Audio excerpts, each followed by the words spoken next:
Assalamualaikum warahmatullahi wabarakatuh. Selamat siang. Kami dari kelompok 4 akan membawakan materi bilangan real dan sifat-sifatnya.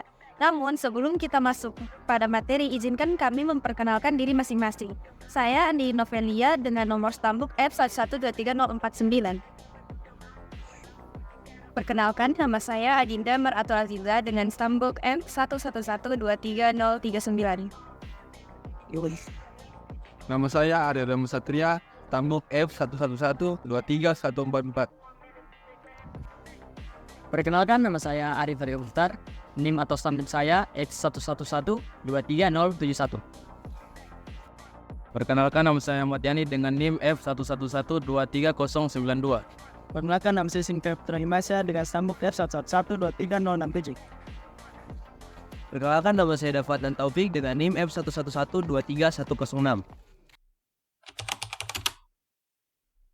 Bilangan real merupakan sebutan bagi bilangan asli atau kelompok bilangan yang terdiri dari angka-angka hitung dengan sifat natural.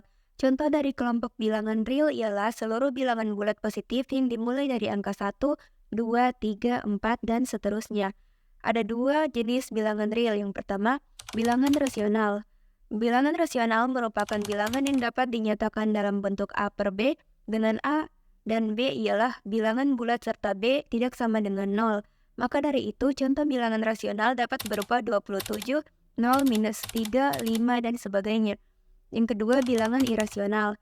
Bilangan irasional merupakan bilangan yang bentuknya tidak berupa A per B, sehingga penulisannya dapat berbentuk desimal. Contohnya yaitu pi sama dengan 3,1415.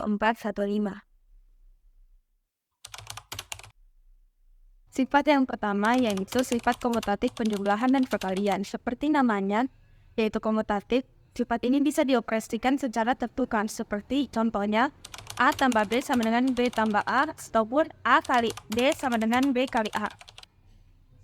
Sifat asosiatif penjumlahan dan perkalian. Angka mana yang dioperasikan terlebih dahulu, maka hasilnya akan tetap sama.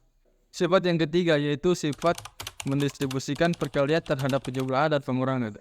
Sifat distributif berarti mendistribusikan dan mengombinasikan perkalian terhadap setiap elemen yang ada dalam kurung. Contohnya, A kali B tambah C dapat didistribusikan menjadi A dikali B ditambah A dikali C. Adapun sifat yang keempat yaitu penjumlahan dan pengurangan pecahan dengan penyebut yang sama. Penjumlahan dan pengurangan pecahan dengan penyebut yang sama berarti yang dioperasikan hanya bagian pembilangnya saja. Adapun contoh dari penjumlahan dan pengurangan pecahan untuk penyebut yang sama. Mengikut konsep definisi yang tadi, jika penyebutnya sama, berarti yang dioperasikan hanya bagian pembilangnya saja. Di sini ada 1/5 tambah 2/5 sama dengan 3/5 dikarenakan 1 tambah 2 sama dengan 3 dan penyebutnya hanya dipindahkan ke sini.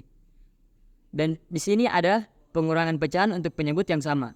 Dikarenakan penyebutnya sama yaitu 7, maka yang dioperasikan hanya 6 kurang 4 sama dengan 2. Jadi hasilnya 2/7. Sifat yang kelima adalah penjumlahan dan pengurangan untuk penyebut yang berbeda. Jadi sebelum melakukan penjumlahan dan pengurangan, penyebut harus disamakan terlebih dahulu. Misalnya, 3/12 ditambah dengan 4/6. Cara mengerjakannya adalah dengan pertama-tama menyamakan penyebutnya terlebih dahulu dengan cara mencari KPK dari 6 dan 12. Di sini didapatkan KPK dari 6 dan 12 adalah 6. Lalu langkah selanjutnya adalah dengan membagikan angka 6 dengan kedua penyebut. 6 dibagi 12 sama dengan 2, lalu dikalikan dengan pembilang. Maka 2 kali 3 adalah 6. Lalu 6 dibagi 6, 1 dikali dengan 4, maka hasilnya adalah 4. Lalu pembilangnya dijumlahkan. Maka hasilnya adalah 10/6. 6, yaitu perkalian pada pecahan. Untuk mengoperasikannya, caranya adalah mengalihkan pembilang dengan pembilang dan penyebut dengan penyebut. Misalnya 3/6 dikalikan dengan 4/5. Jadi caranya 3 dikalikan dengan 4 dan 6 dikalikan dengan 5. Maka hasilnya 12/30. Sifat yang ketujuh adalah pembagian perpecahan. Untuk mengoperasikannya bisa menggunakan kali silang. Misalnya 3/8 dibagi 4/6. Caranya yang pertama-tama adalah dengan menukar penyebut dan pembilang dari angka pembagi. Maka bisa ditulis jadi 3/8 dan 6/4. Lalu mengubah operasi pembagian menjadi perkalian. Lalu dikerjakan dengan 3 dikali 6 sama dengan 18 per 8 dikali dengan 4 sama dengan 32. Maka sini ada 18 per 32. yang terakhir adalah sifat kali silang. Untuk mengoperasikannya sesuai dengan namanya dengan cara menyilap.